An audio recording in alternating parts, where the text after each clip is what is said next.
All right, I think we'll get started. This is Sheri Shannon, is our representative here from American Forest. Came to us all the way from D.C. to be up here with us today. We're very happy to have her. She's going to give a program on National Forest Registry of Big Trees. Yes. All right, take it away. Thank you, Shannon. Sherry.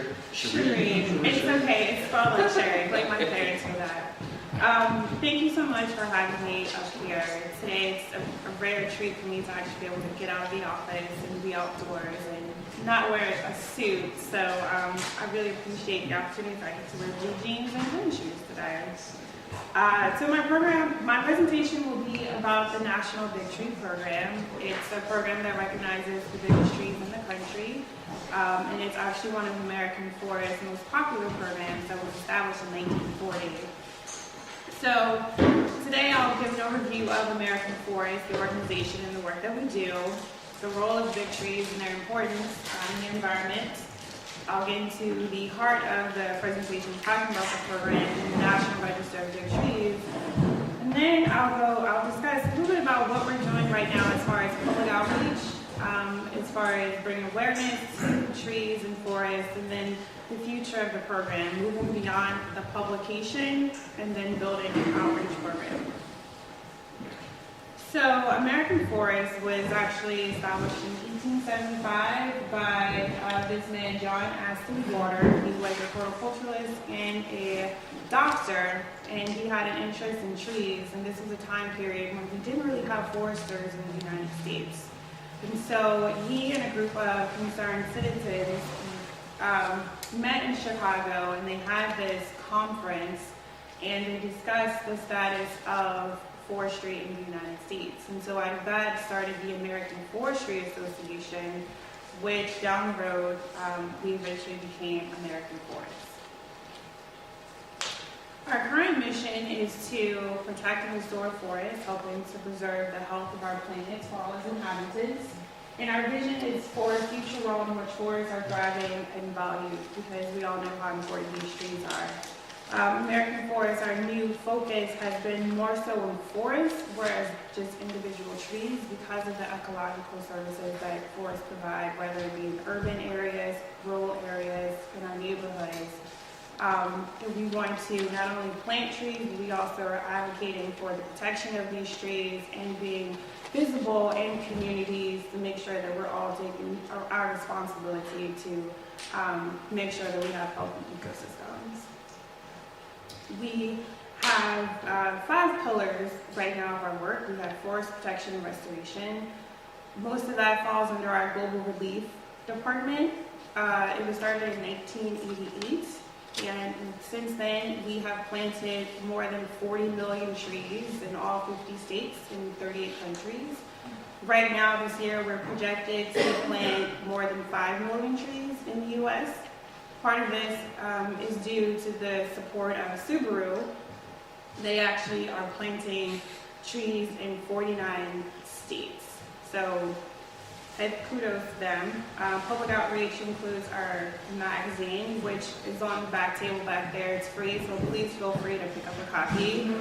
Our magazines now highlight big trees. It's a big tree showcase. So every issue you're going to see a prominent national champion in the register. We also have community initiatives where we're building our volunteer network. As I mentioned before, public policy where we've advocated for the Weeks Act. We actually helped to establish the National Park System. We're on Capitol Hill right now working with staffers, with the Farm Bill, just making sure that we have legislation in place for forest protection. And then of course we have sound science. We cannot have an environmental organization without science at the root of it. So we actually just created a science advisory board last year representing experts in ecology, botany, biology, urban forestry, you name it, we have it on our science advisory board. Now, as I mentioned before, we all know the importance of trees, and there's this, we're fascinated with big trees, but it's kind of like, why do we need to recognize them? And in 1940, a concerned forester, Joseph Stearns, he wrote an article in the American Forest magazine, help save the largest trees in the country.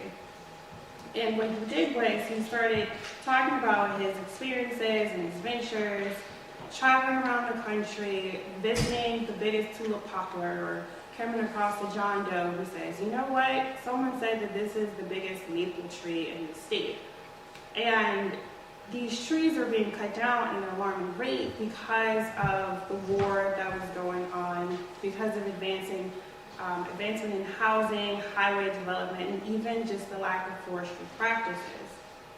And so at the end of this article, he had this call to action for an environmental group to step up to the plate and actually be able to locate, protect, and take care of these trees.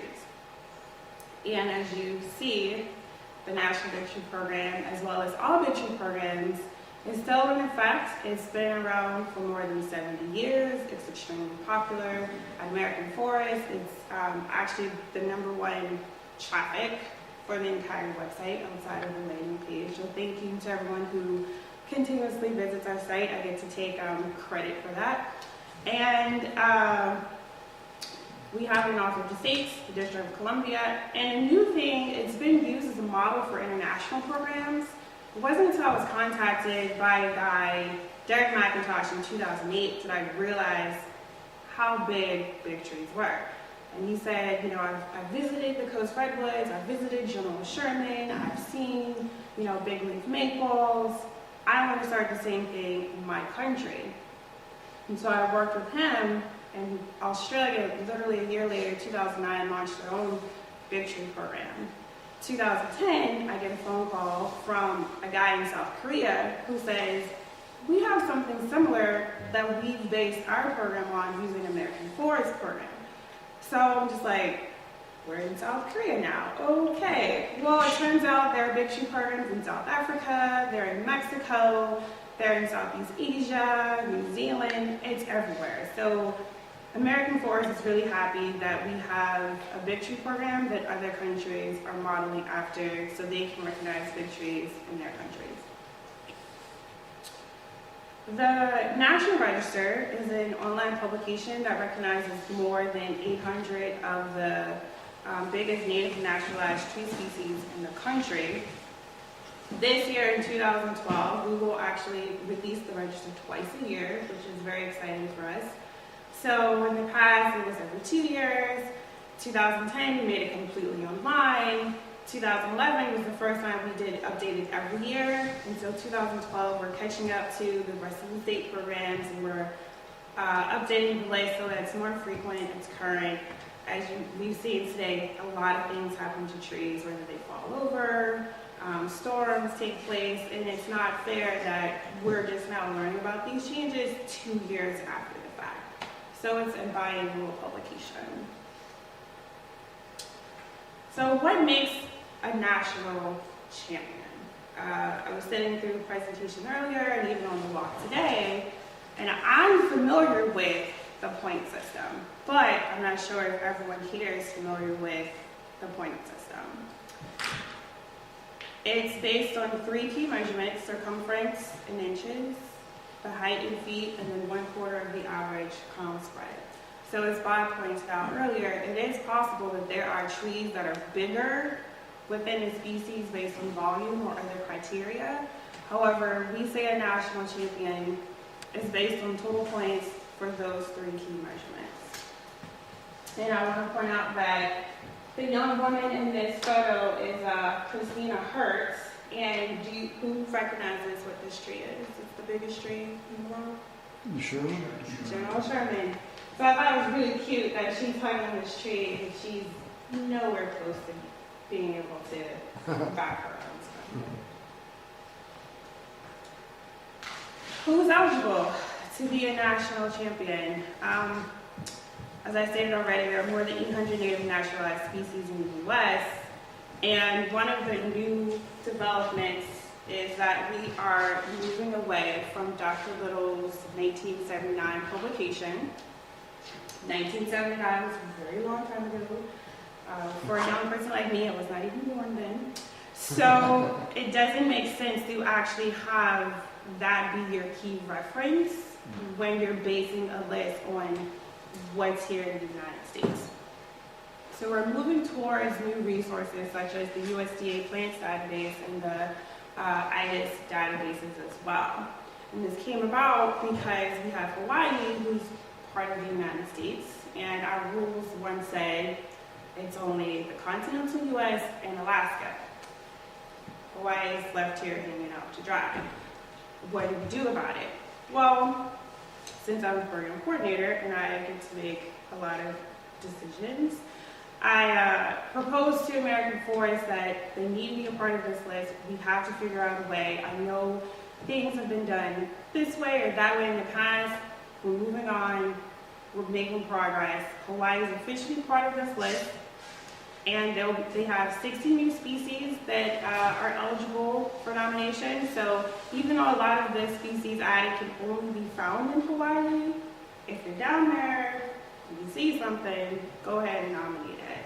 And this is a picture of the new national champion, koa tree, and that's the state coordinator, Sherman, standing at the bottom of the tree. You can also see the koa tree in the magazine in this month's magazine. So where are these champions? They are anywhere. I've visited big trees in Maryland in people's backyards. I've seen big trees in cemeteries. I've seen them at national arboretums, universities. You don't have to hike through the woods in order to find a big tree. So I think that this is a great contrast of a woman in her backyard in Connecticut who has a national champion 1C hawthorn, whereas this is one of the co-coordinators in Utah measuring the lumber pine, which is actually hanging off the edge of a cliff.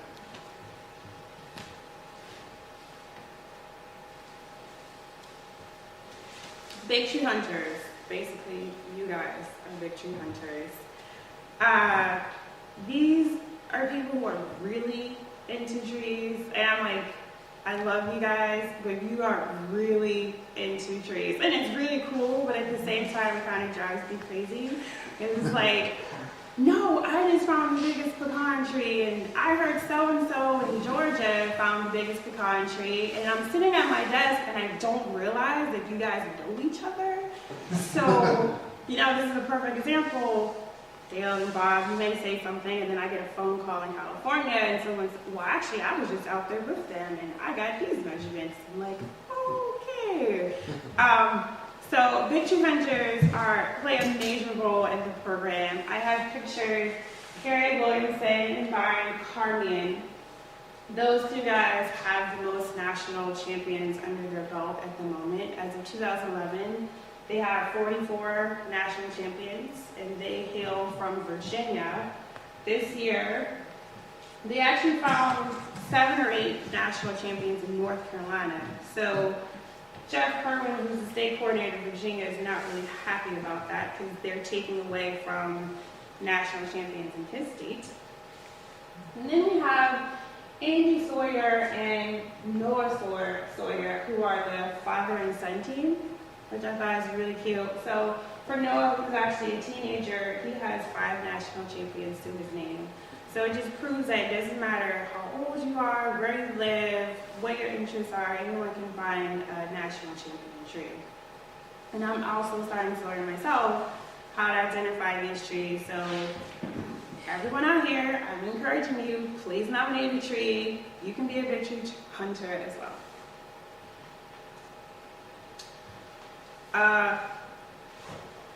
The 3 kings, this is what I call the 3 kings. I know, Dale, you had your own 3 kings earlier. But these are the 3 trees that have been on the list since 1940.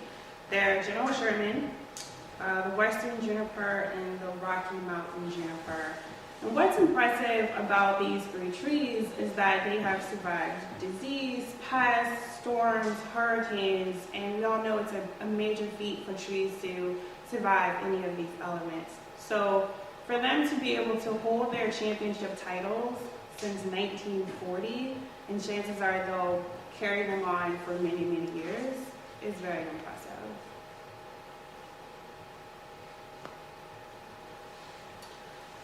General Sherman, wanted to point out, we all know it's the biggest tree by volume. Circumference of 1,020 inches, a height of 274 feet, and a crown spread of 106 feet. And what I tell kids when I do activities with them, when I volunteer at local schools in DC, when I say 274 feet, do you know how tall that is? I'm like, have you been to the Statue of Liberty? And they're like, yeah, I've been there. I'm like, well, General Sherman is more than 100 feet taller than the Statue of Liberty, which is very impressive. It has a total of 1,321 points, but there is also controversy with this tree. Now, I was told I shouldn't talk about it, but I really enjoyed this topic. National champions are based on total points. However, there are known coast giant sequoias that are bigger than General Sherman. Not as far as all the dimensions, but if we were doing it based on total points, they could potentially dethrone this tree.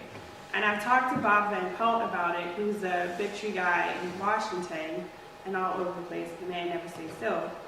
And he said he has about 200 trees, from sequoias, redwoods, hemlocks, just based on total points that could dethrone most of our list. And so it's one of those controversial topics where what happens if we dethrone General Sherman if we say it's based purely on total points? Obviously, the tree itself is cited because of volume. Mega trees, one of my other favorite topics. This is Mike Taylor, who is a state coordinator in California. He's standing beside Melcor, which is a co-champion tree. Co-champions are trees within 5 points of each other. And Melcor was just added to the list in 2011, and it has a total of 1,216 points. But it's one of only 15 trees that hold this mega tree title. Our tiny titans. So, obviously, you don't have to be really big to be the biggest of your species. The smallest tree we have on the list is the Rubber-shorn hawthorn in Dallas, Texas. It has 21 points. And the new champion this year is the Texas redbud, but it's actually in Hartford, Connecticut.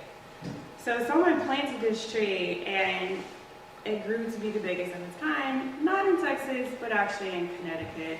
And the new champion tree is the prickly ash, which has 22 points.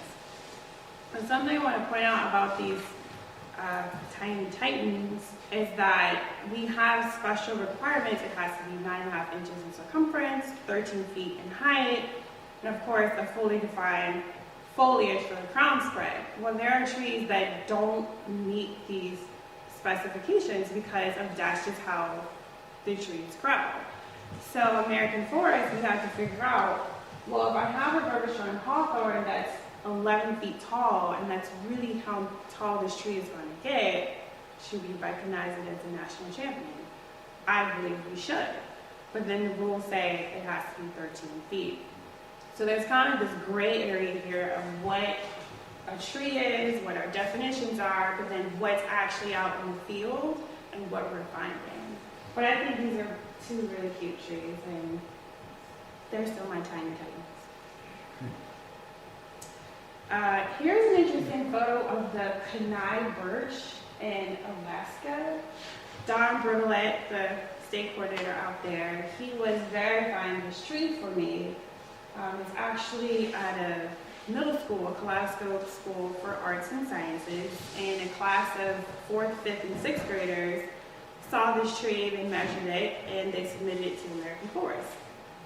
And I asked Don to go out there to take some photos, and he captured a moose standing underneath the tree. And then I have a couple of other images where he's actually standing on the hind leg, which I thought was really cute. Just another perfect example of you never know what you're going to find. This is in the schoolyard, at a middle school in Alaska. Some other new champions are the Osage orange tree and Red Hill Shrine, Virginia. basically, it was on the list. It was dethroned because of the 10-year rule. The 10-year rule says that trees have to be remeasured every 10 years. So for 2012, if your tree hadn't been remeasured since 2002, I'm sorry, it's off the list. It's unfortunate, but it's off the list. So the Osage Orange was dethroned in 2010, had 2 new co-champions in Virginia and Delaware.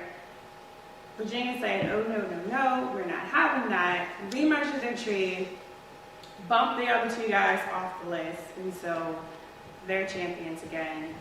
And then we have a new co-champion, Ohio Buckeye, but it's actually in Kentucky. So Ohio hasn't actually had an Ohio Buckeye tree in almost 10 years now. So the new one is in Kentucky, and I talked to Lisa Bowers up there, and she's not pleased with that. And I was like, Lisa, gotta find some people to go find you a new national champion. And I know Scott was happy about this. The basswood is back on the list. It's like I said, it's unfortunate when trees, when they die. The champion in Maryland didn't survive heavy rainfalls last year due to Hurricane Irene, and it was uprooted and it fell over. And they reported it to me, and I immediately updated the list, and I got an email from Scott like a day later, and he's just like, that means my tree's back on the list. Update it right now. I was like, got it. That was karma. Another tree should have been on the list. It was couldn't stand all the way through. Yeah. That's so funny. And I guess it's talking about Pennsylvania. There are also 9 national champions here. Some dethroned champions. So we have the Black Locust, which is a perfect example of the 10-year rule. This tree originally made its appearance on the register in 1974, and it hadn't been remeasured this year, so it's going to lose this throne. But it's a really gorgeous tree. This is in Livingston, New York.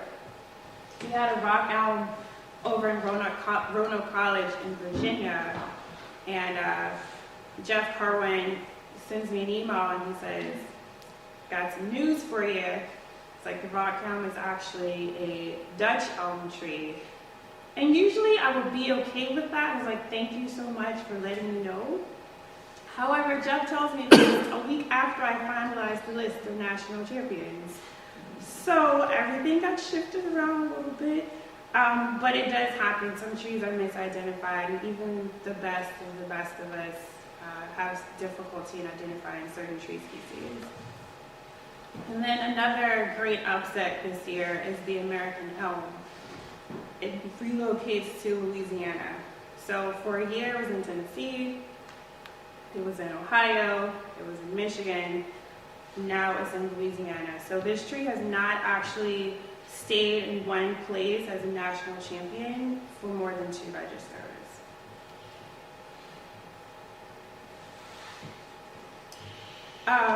American Forest, we're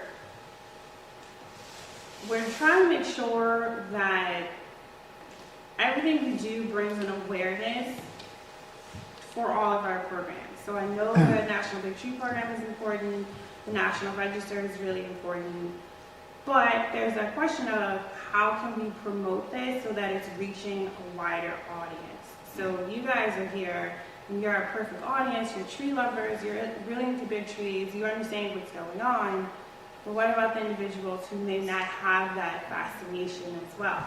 What do we do? So, as I mentioned before, we have a Big Tree Showcase in our magazine, which is here.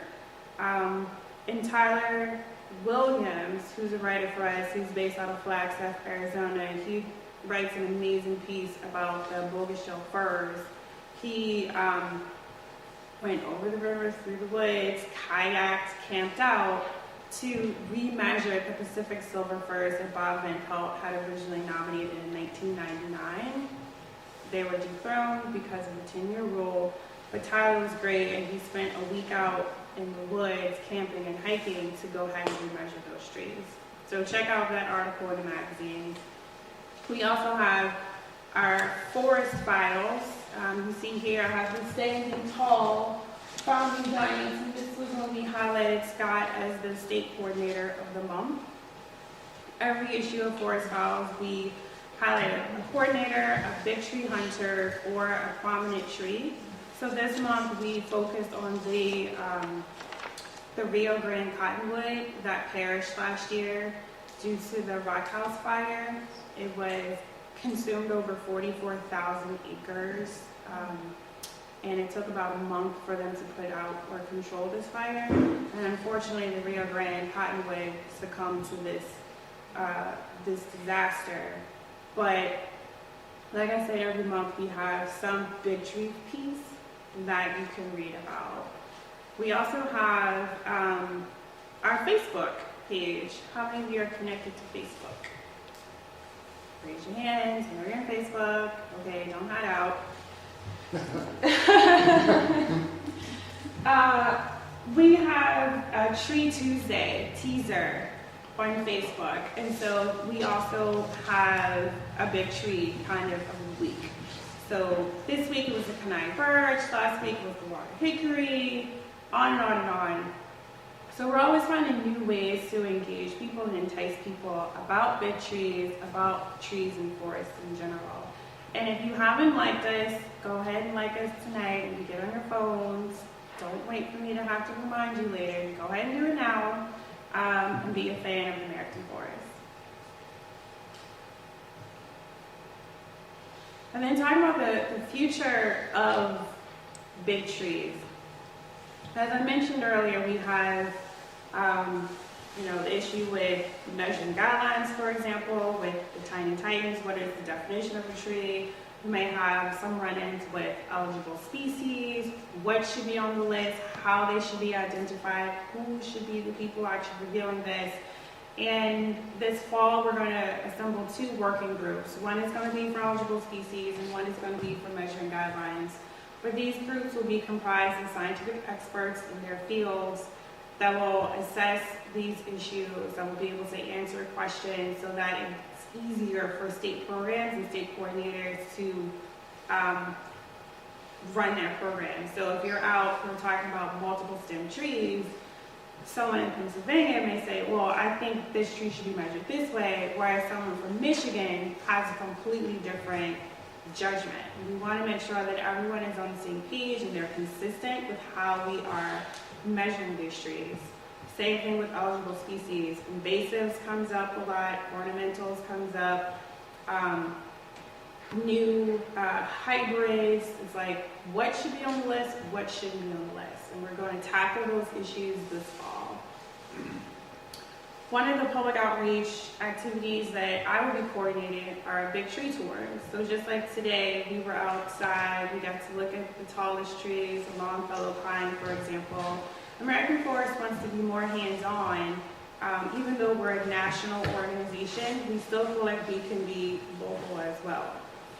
So what I will be doing this year is connecting with state programs, volunteer groups, garden clubs, to see how we can actually provide education materials, if we can create a packet of information, if we can create some sort of model where if someone in Kansas says, oh, Sheri, I'm interested in big trees, I want to start a big tree tour, how do I do it?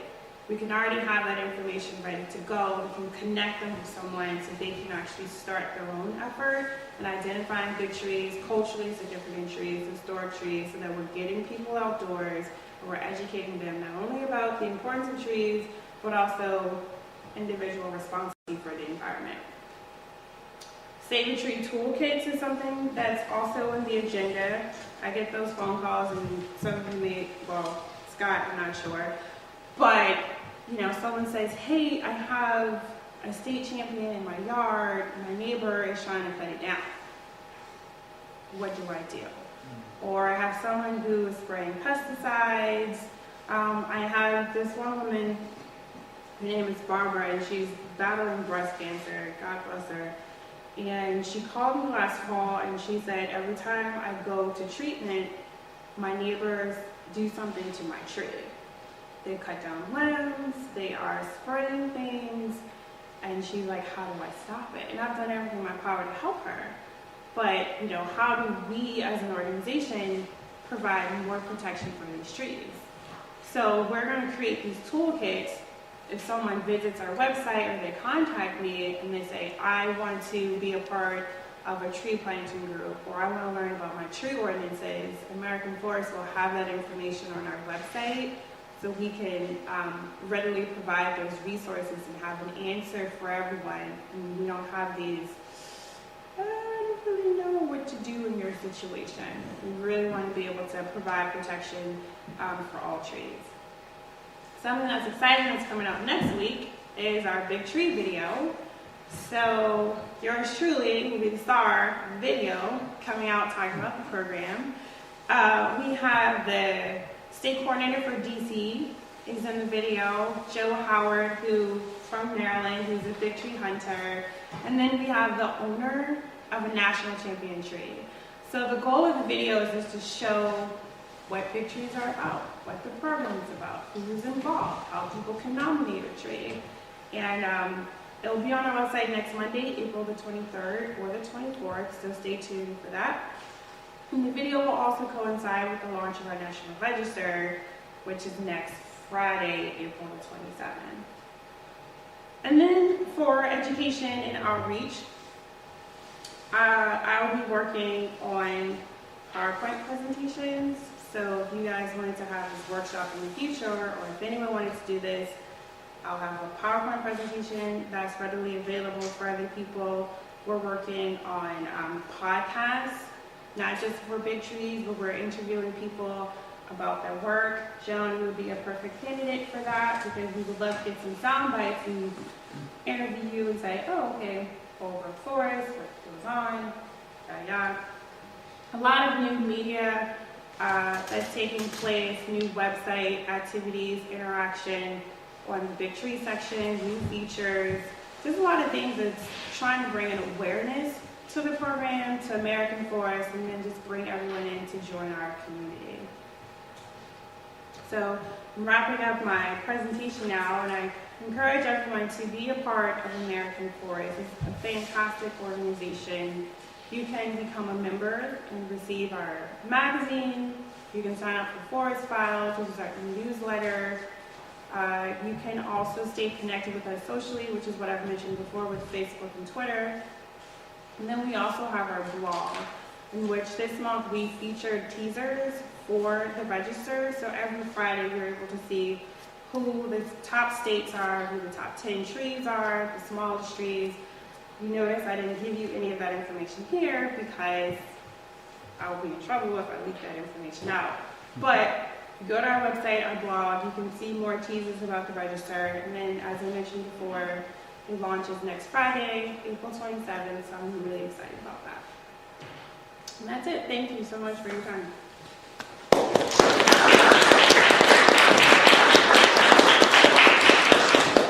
Question? Yes. Would you consider letting Puerto Rico join? Absolutely. That's some Absolutely. awesome trees I just saw. Yeah. I actually spoke with a couple of people in Puerto Rico, and it was because I received a nomination down there, and I didn't have anyone to verify the tree.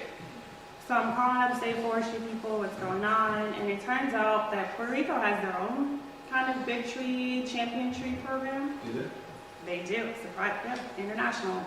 And so I've been working with them remotely, as well as the Virgin Islands, all of the U.S. territories I feel should be part of this program. If it's on the list, go ahead and nominate it, and then we'll move to a point where we can have another register potentially that's kind of an offshoot of what we have right now because of the exotic species that are found down there. But absolutely, Puerto Rico all the way. I should have done. Oh, were you just down I there? was just there. Oh, I could have had a couple. no. I mean, it's part of the United States. I Yeah. don't see why not.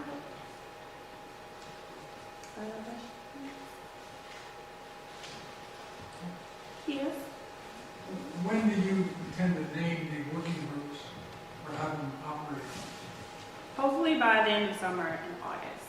By the end of summer? And I look forward to your nominations. Yes. Sheri, what is the basis for that you embrace now for the certification of nominated trees? Is that standard across all states? And if so, what is that? So we receive a nomination from the general public. I relay that information to the state coordinator, and the coordinator is responsible for verifying that tree. It could be that individual, him or herself, a field rep, a volunteer, basically someone that the state coordinator said is credible to go out and look at that tree. And then when the state coordinator comes back to me and they give me the thumbs up and they say, you know, this tree checks out, it's verified, and so in my system, I see that this tree could be a potential national champion. I get false, erroneous information all the time. I had someone nominate a dogwood tree that was 300 feet tall.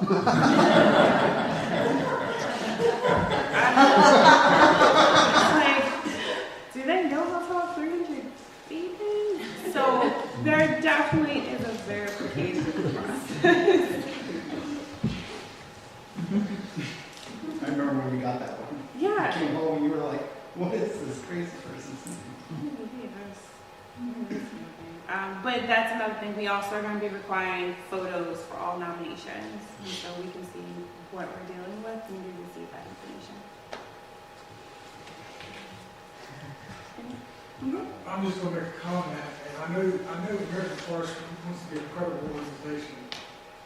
If your working group doesn't solve the multi-stem movement problem, this is your chance to do it. I put myself out there, so I have to do it. Like, if I don't, I would fail for the year, and my review would be absolutely horrible.